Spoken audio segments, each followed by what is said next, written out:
IFM News. IFM News. IFM News. Lokal.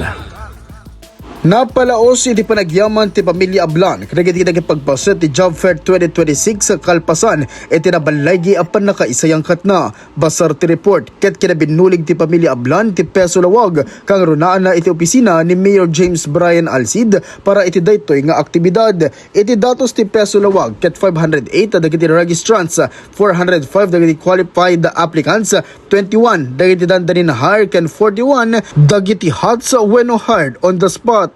Nagyaman dapay kadagiti coming ti DOLE ken DSWD para iti social ken employment protection services nga injayada iti naangay a job fair.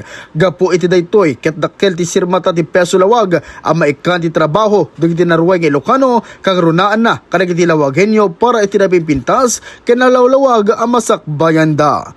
Para iti IFM News, Idol Lawrence Martinez, Tatak, IFM. IFM News. IFM News. IFM News. Lokal.